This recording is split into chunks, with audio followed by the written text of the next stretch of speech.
The topic of Chapter 5 is protein. Ask yourself these true or false questions.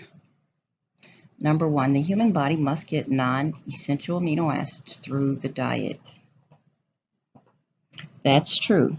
There are about 20 amino acids needed by humans. None of them are essential, meaning that they must be obtained in diet. Number 2, amino acids are joined in long chains with peptide bonds to form proteins. That's true.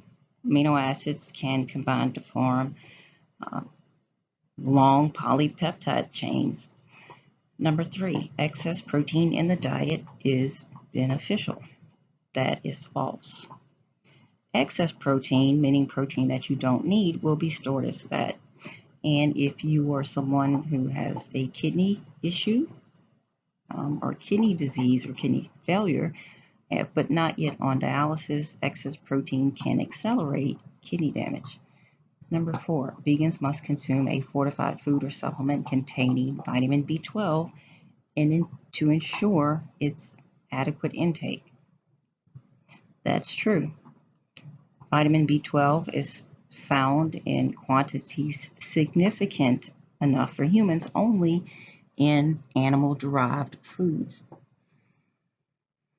And vegans exclude all meat and dairy products from your diet. Number 5, the function of a protein is determined by the order in which amino acids appear in the protein's polypeptide chain. That's true. Number 6, the recommended dietary allowance, or DRI, for protein is 0.8 grams per kilogram of healthy body weight. That's true. Proteins are very important. They are given the highest regard in terms of the macronutrients. Carbs have been given a bad rap. Proteins are important, and they function in the roles they need to function in, provided that we get enough calories from carbohydrates and fats. Proteins can function to facilitate chemical reactions as enzymes. They fight infections. They provide structure in all living tissue. They include hair cells, skin cells. Protein is in every cell.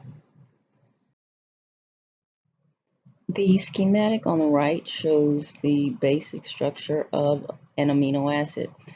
There is a backbone that consists of an amino group which contains nitrogen. It's represented by the blue oval. This makes protein unique or different from carbohydrate and fat, which only contain carbon, hydrogen, and oxygen. There are some clinical ways to measure nitrogen as an indicator of protein status. The black circle represents essential carbon. The peach oval represents an acid group, specifically carboxylic acid, and the side group will vary.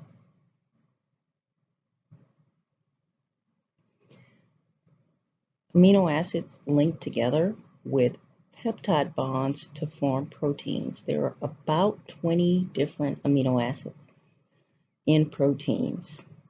Some have referred to amino acids as the 20 common amino acids.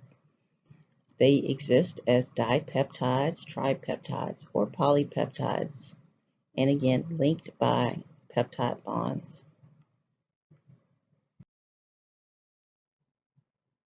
The amino acids are pictured here. They have different characteristics, shapes, and structures, and note that the backbone of an amino acid stays the same, only the R group changes. If you look at the bottom right, you can see what are called the aromatic amino acids: phenylalanine, tyrosine, and tryptophan.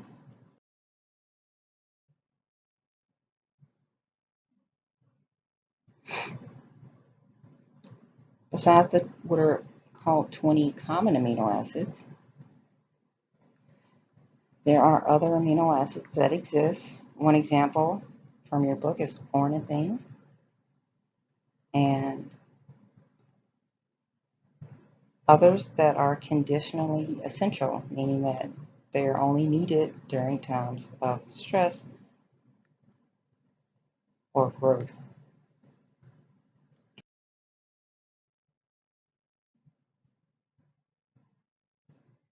The structure of proteins is determined by the way the amino acids are ordered in a polypeptide chain. If you go back to the previous slide, some of the amino acids are positively charged while some are negatively charged. Some of them have no charge. Some are waterphilic, some are waterphobic. An amino acid has characteristics that either attract it or repel it from surrounding fluids and other amino acids. These attracting and repelling forces will cause the amino acid chain to fold into its characteristic shape.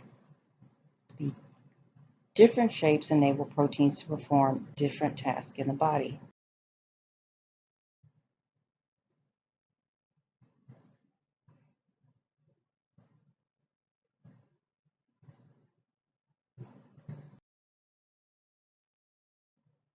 Here's a closer look at the picture on the previous two slides.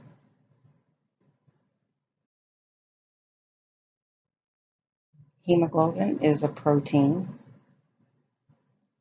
that consists of 4 highly folded polypeptide chains that link together to form a globular hemoglobin protein. Hemoglobin is responsible for carrying iron and oxygen. Be familiar with the difference between amino acids that are called non-essential versus essential versus conditionally essential. The non-essential amino acids are those the body can make for itself. So the 11 amino acids that the body can make for itself that we know about so far include alanine, asparagine, aspartic acid, cysteine, glutamic acid, glutamine, glycine, proline, serine, and tyrosine.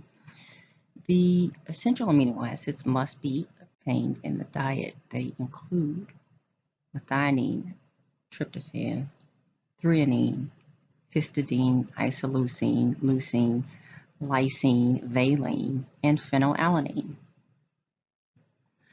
Conditionally essential amino acids are needed during special circumstances. When the need for it becomes greater than the body's ability to produce it, some pregnant women, some severely burned individuals fall into this example. This is a simplification of protein digestion and absorption. The video posted in Moodle and included at the top of the lecture and does a good job of explaining the breakdown of proteins.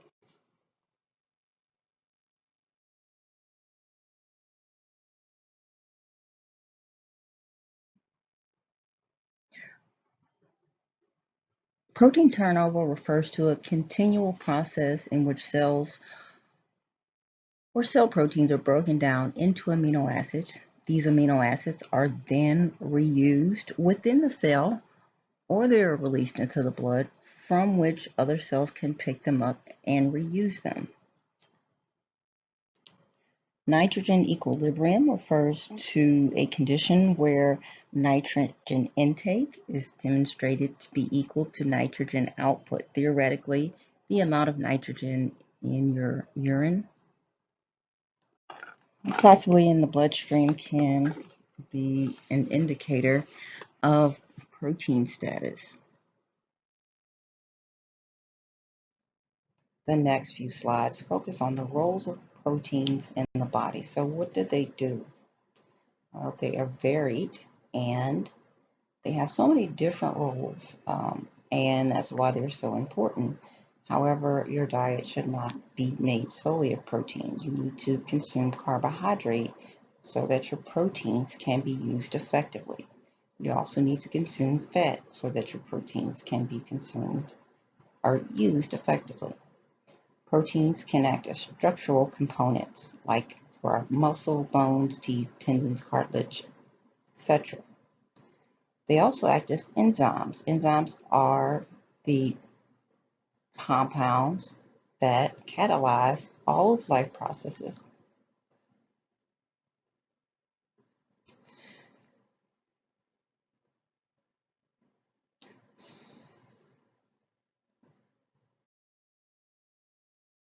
Here is a picture from your book, an enzyme. There are a number of enzymes that need to bind with a cofactor or a coenzyme, which can be a vitamin or a mineral. And once that enzyme attaches to that cofactor or coenzyme, it can become active. Proteins can act as transporters. They can move substances around the body. The example of hemoglobin. Hemoglobin carries oxygen. Lipoproteins are an example of how proteins can function as transporters. In Chapter 2, chylomicrons were discussed. Chylomicrons are an example of a lipoprotein, as are VLDL, very low density lipoprotein, IDL, intermediate density lipoprotein, which is not in your textbook, low density lipoprotein, and high density lipoprotein. Proteins act as regulators of fluid and electrolyte balance. They help fluid stay where it's supposed to be. This picture on the right is a schematic of fluid within blood vessels, fluid between cells, and fluid within cells. The fluid within the blood vessels is called intravascular fluid. The fluid within cells is called the intracellular fluid, with an A, intra, I-N-T-R-A. The fluid between cells is called intercellular or interstitial fluid. Interstitial fluid is also called third space fluids, third spaces. The liver is responsible for producing a very important protein as a number and a number of other proteins, but the protein albumin, which helps to regulate fluid balance. When albumin levels drop, such as in people who are in starvation or have low protein intake, as albumin drops, your ability to maintain fluid within appropriate spaces diminishes, and you might experience something called edema, or fluid that builds up in the extremities or the stomach. As regulators of fluid and electrolyte balance, proteins are able to control fluid distribution because they can't freely move across membranes and they are attracted to water. Transport proteins within cell membranes can transfer electrolytes like sodium, potassium chloride, for example, and other substance in and out of cells in order to maintain balance.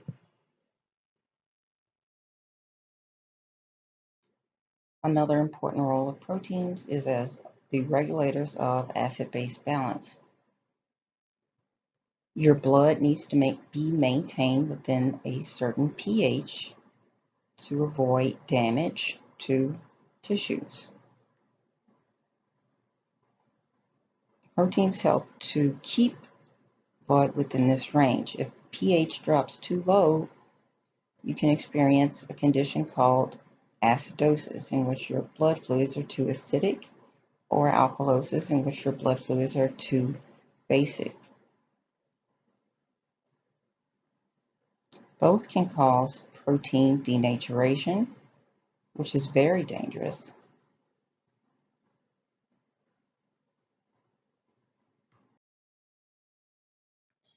Antibodies are part of our immune system. They are giant protein molecules, and they are produced in response to exposure to an antigen. An antigen will appear as part of a pathogen.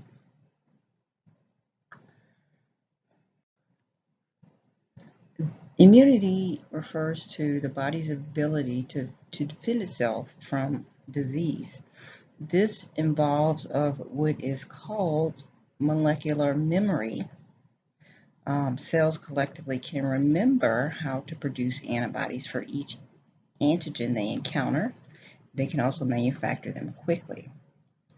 At the second and subsequent exposures to them, sometimes your body's immune system thinks that its GI tract, for example, is an antigen.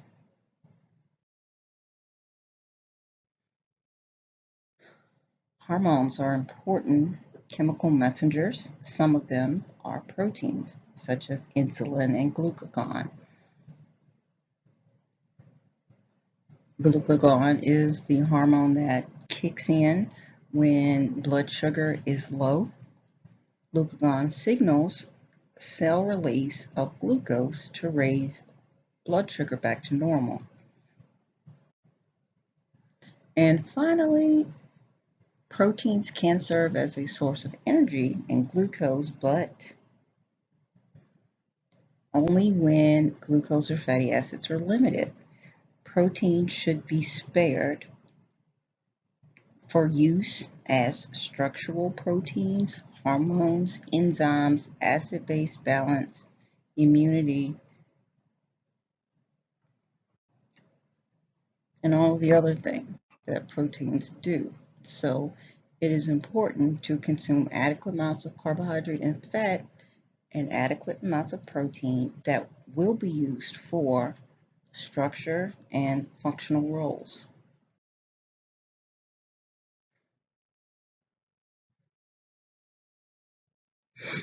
Protein deficiency is not uncommon worldwide.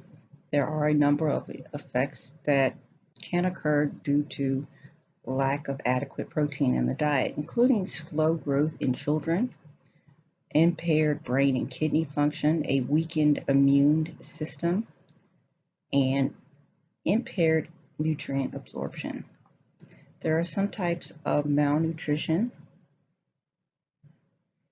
One type is called protein energy malnutrition, or PEM. This refers to a type of malnutrition in which carbohydrate and fat calories are adequate, but protein calories are inadequate. During severe acute malnutrition, called SAM, you can suffer a condition called kwashiorkor and marasmus. Marasmus and kwashiorkor are two different diseases that are caused from different types of malnutrition. Chronic malnutrition will look like skin and bones. Protein energy malnutrition results in edema. In children, some children develop large bellies due to edema. Malnutrition can also cause liver enlargement and swelling. So that's where the belly comes from. And that condition is called kwashiorkor. This table from your textbook compares severe acute malnutrition with chronic malnutrition. Chronic malnutrition will result in stunting of growth, low height for age, and is long-term malnutrition.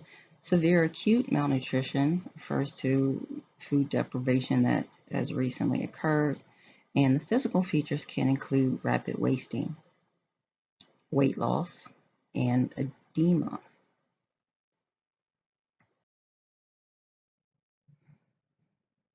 Some ways that malnutrition can be possibly prevented may be uh, encouraging breastfeeding and appropriate complementary feeding of infants and children. And treatment may involve administering formulated fluids intravenously or by mouth via a meal replacement supplement or something.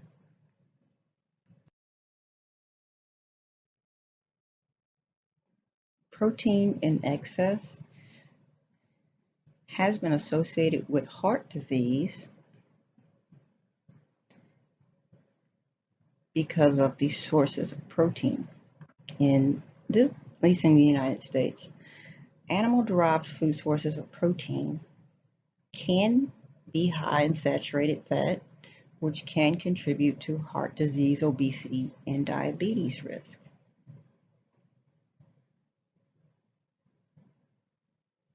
Kidney disease in people who have kidney disease and they're not on dialysis, which is a kidney filtration um, system, will suffer more damage to the kidney. It will accelerate loss of kidney function with high protein intake, so protein needs to be restricted. With regard to amino acid supplements, the body absorbs amino acids from whole proteins best, so from food.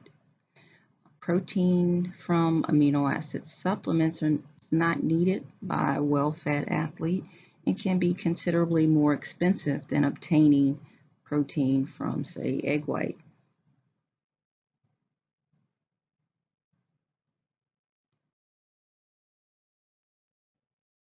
Inadequate protein in the diet results in wasting. It can result in a compromised immune system. So it's important to consume enough calories and protein without exceeding your calorie limit. The National Institutes of Health Dietary Reference Intake Committee puts out recommendations for nutrients. One of the recommendations is for protein. The recommended dietary allowance in adults for protein is estimated to be 0.8 grams of protein for every kilogram of body weight. And it's noteworthy that this is per kilogram of healthy body weight. So if you are overweight or obese, you would use your ideal body weight, which is based on your height, to calculate appropriate protein intake in grams. Additionally, there is the acceptable macronutrient distribution range that is offered by the Dietary Reference Intake Committee. It is recommended that protein makes up 10 to 35% of calories.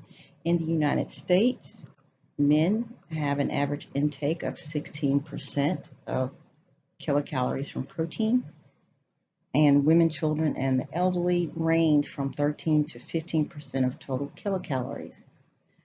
Increased risk of heart disease comes in when protein sources are poor and are high in fat, especially saturated fat.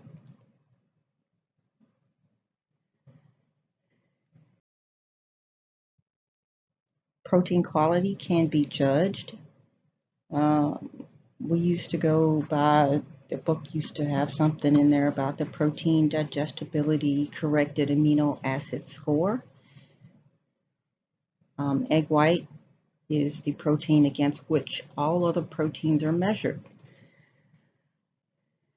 High quality proteins are those that provide adequate amounts of all of the essential amino acids. So all 9 essential amino acids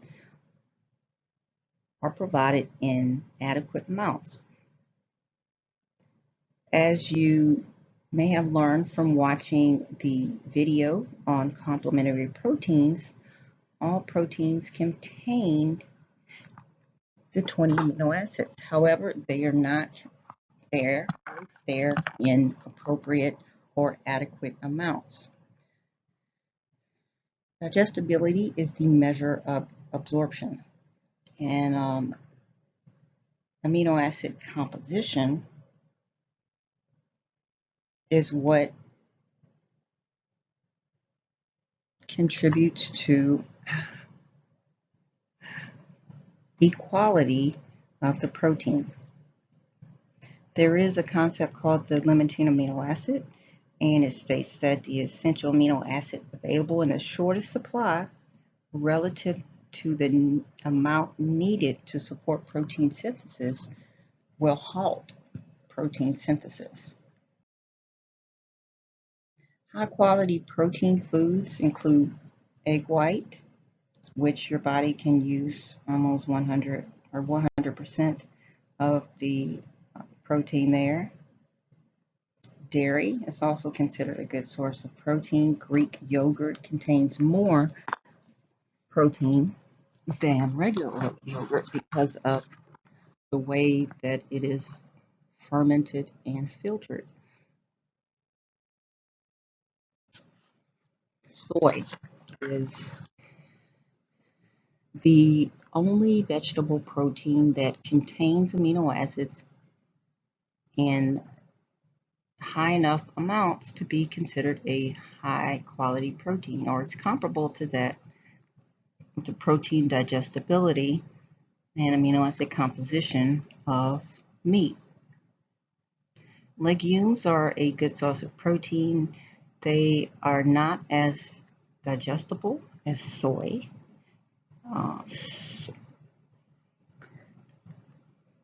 And nuts and seeds are good sources of proteins and also good sources of good fats if you're choosing good nuts and good seeds. Grains serve as a source of protein. Each grain equivalent or ounce of grain contains about 3 grams of protein. Okay, it's important to note, however, that while it does contain 3 grams of protein, not all of it is in high enough amounts to be considered high quality protein. Vegetables, in servings of 1/2 cup cooked vegetables and 1 cup of raw vegetables, contain about 2 grams of protein. The high quality proteins are generally derived from animal sources and soy protein. Soy protein is one of the only vegetable proteins that contains a significant amount of amino acids that are highly digestible in the human body. For people who consume only plant-derived foods, it is important to combine different food groups to ensure that you're obtaining adequate amounts of protein and adequate amounts of amino acids. Complementary proteins involves the combination of 2 different protein-rich foods with different amino acids combined to obtain all the essential amino acids in amounts sufficient enough to support health.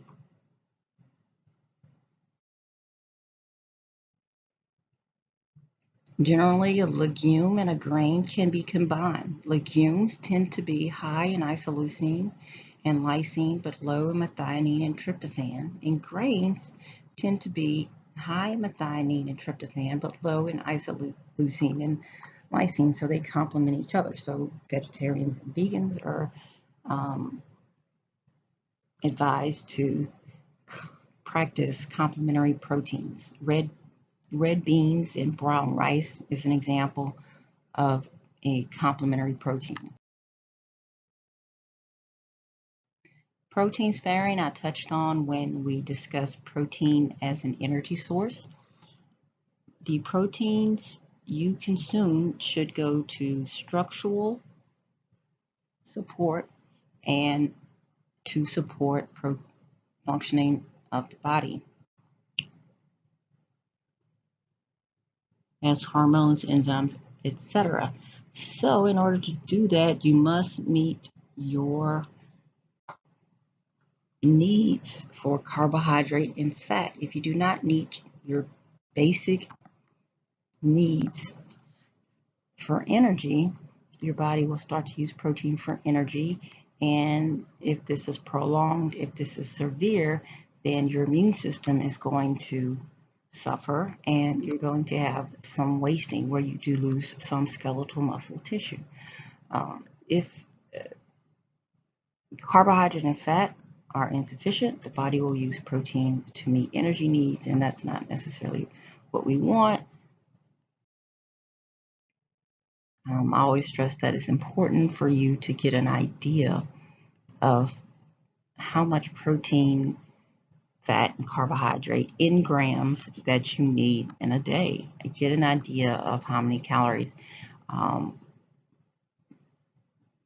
just as a way of keeping track of intake. On food labels, the quantity of protein is required. The individual amino acids are not.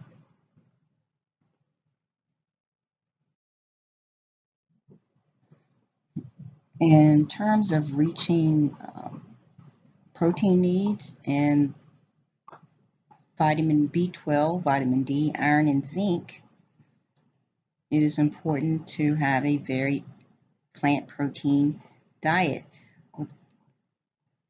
that includes some fortified foods. Vitamin B12 is only found in significant absorbable quantities in meat sources.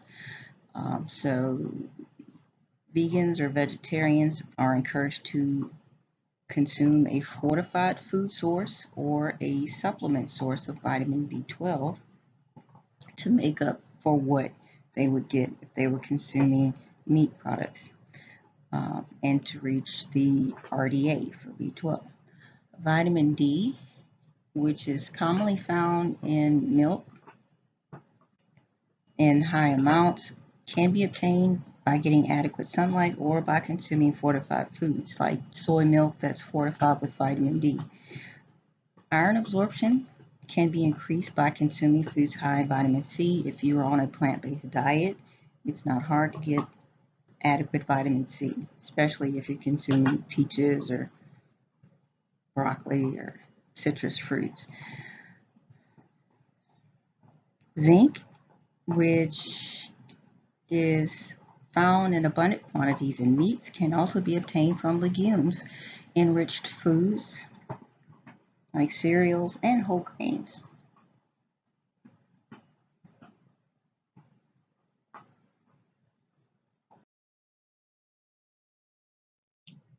Here is box NP5-1 from your textbook, the 6th edition. It contains a glossary of terms that can be used to describe different vegetarian diets. A lacto-ovo vegetarian diet is an eating pattern that will include milk and milk products, eggs, vegetables, grains, legumes, fruits, and nuts, but it will exclude meat, poultry, and seafood. A lacto-vegetarian diet excludes meat, poultry, seafood, and eggs. Ovo refers to eggs.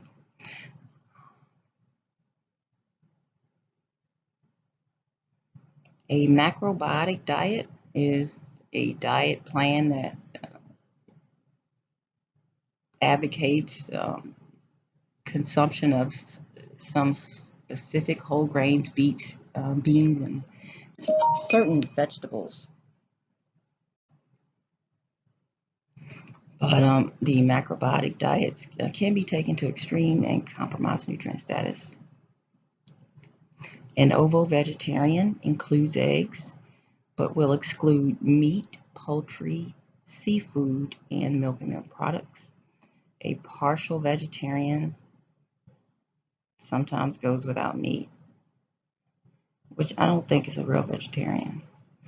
A vegan diet is an eating plan that excludes